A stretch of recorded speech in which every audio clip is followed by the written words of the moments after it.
welcome to the third episode of Beyond the Classroom. Beyond the Classroom has been a platform where we talk about topics surrounding education. Education system is like a beautiful garden which has a lot of trees, and all these leaders are like trees. This leader can be rigid as a mountain and can be as soft as sea or a beach. Failures teach you much more than what success does. That's the way the world is moving and changing. The leadership at all levels must also get in sync with these changes. The parenting also has to be a little more open-minded. Let the kids explore and find out.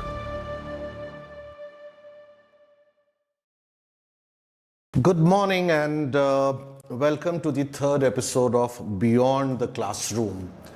Beyond the Classroom has been a platform where we talk about topics surrounding education, school education mostly.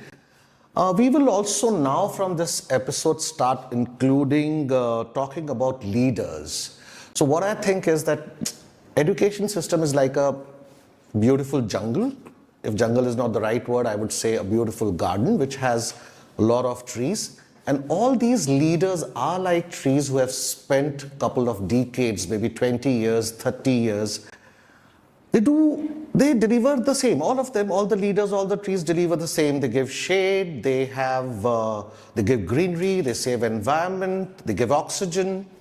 But the ways are different. The DNA is different. Some trees give fruits. Maybe every tree gives oxygen, but some fruits, some doesn't. So let's talk about the leaders as well, and let's try and understand that what makes the institute different from other institutes. So today in this series we have Mr. Sharad Tiwari. Welcome, sir. Tiwari साहब के लिए मैं थोड़ा सा कुछ ऐसा कहना चाहूँगा कि मेयो का sibling, one of the largest campus, the heritage property,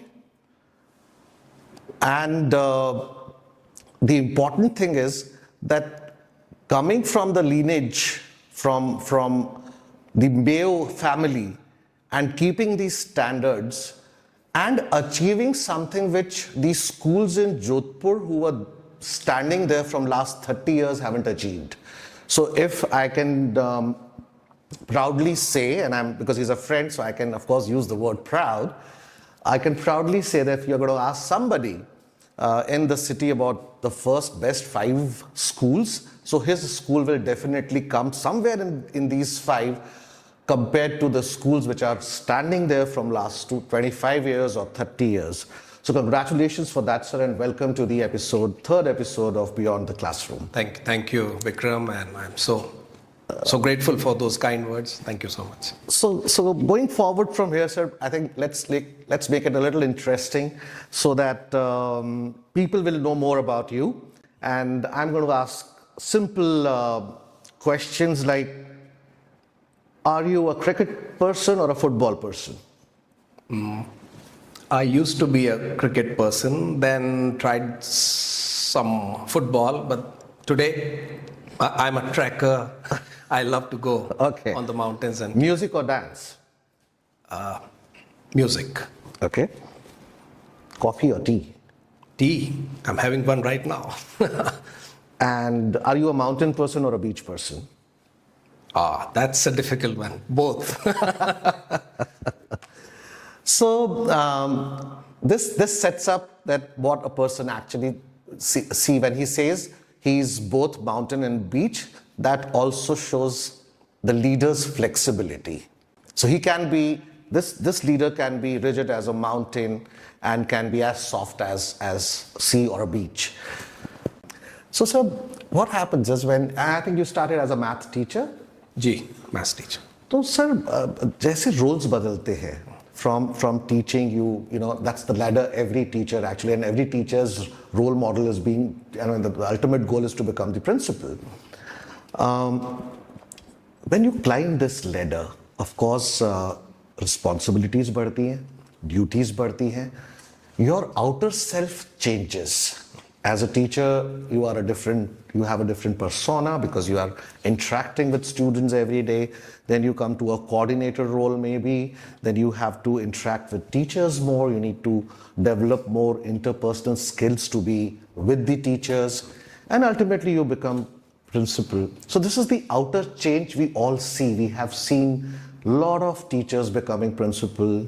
I had met you as a few years back on a different role, and of course now I'm happy to have you here as principal.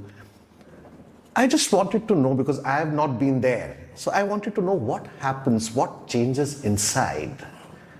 Outer side we all see. What changes inside when the responsibilities go up, the duties go up, when there is a different way? You look at your own organization differently. As a teacher, you look at your organization differently. As a principal, you look at your organization and the outer world differently. So I just wanted to check what changes inside, because only a person who has traveled that journey can give the input. Fantastic, Vikramji. It's a very probing question, I must say. I mean, you start to think back in time and how it changes you. It's the environment that changes you, your responsibility that changes you, even if you don't want to change. Because with kids, you have a different approach in a classroom.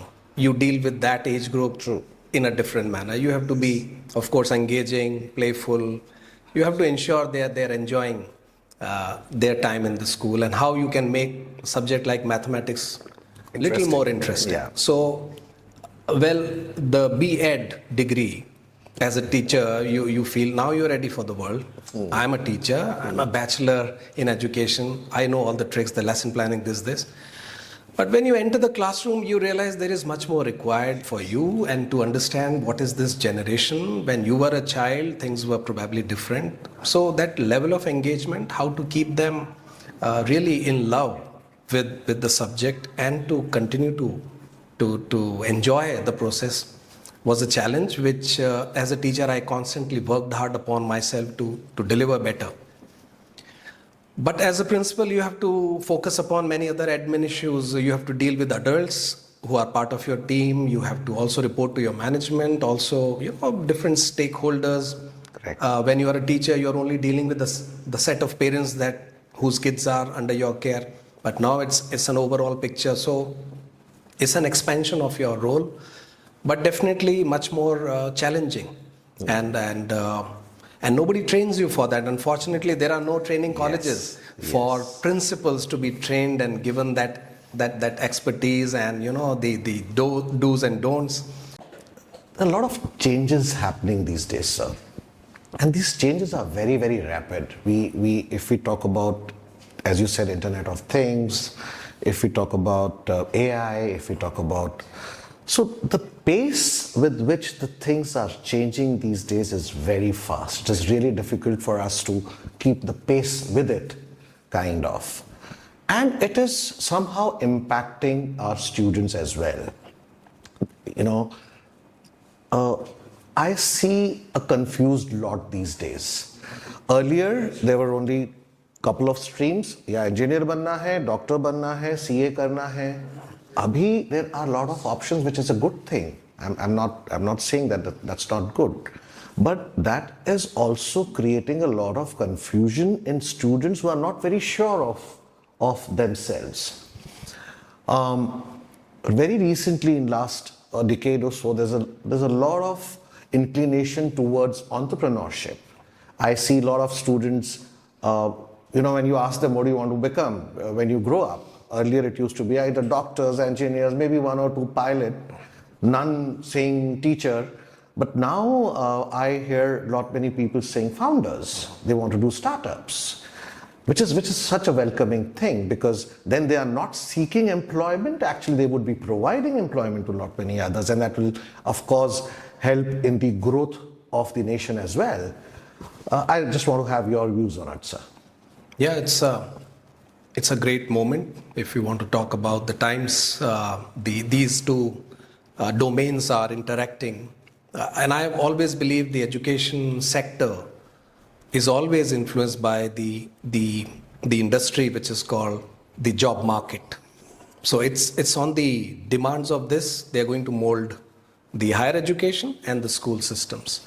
But the change happens rather slowly. This domain changes very fast as per the economic needs and the hyper connected world we are living in when it comes to the economics and business worlds which are interacting in real time. With the price of copper that you have in India is affected by the mining industry somewhere in South Africa or Brazil. So it's changing very fast. By the time they start to realize the kind of workforce prospective workforce they are getting in their offices is not prepared to handle that kind of, the dynamic world they have in the offices, corporate world. I think that needs to be strongly connected to the school education system. I still feel there would not be many schools who are preparing their children to be ready for the changes they are going to see.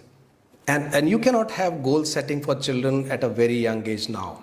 In my time, I would choose, I want to be a doctor, I want to do this, or I want to be an engineer. By the time you pass out of the college, maybe the civil engineering is not a demand because there's no boom in the industry, and you have a slowdown in the manufacturing and construction industry. So you have to stay in sync, and I think a school leader would bring in those changes if he's or she is connected with the industry there and the higher education.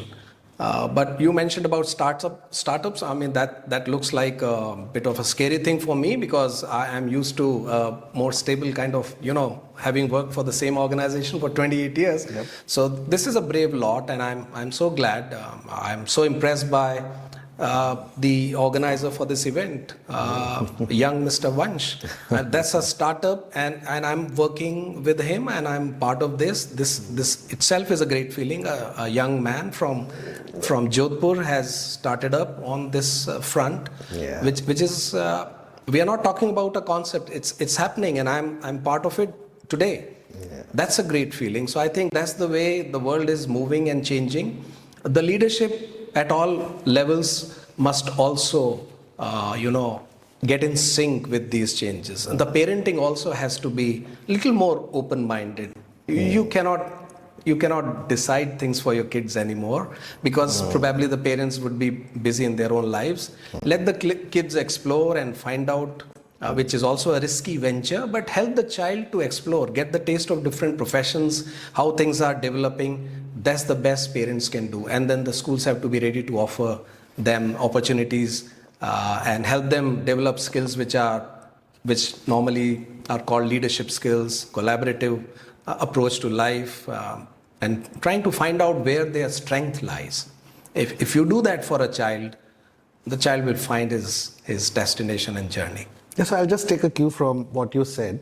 With my own personal experience, sir, I think failures teach you much more than what success does.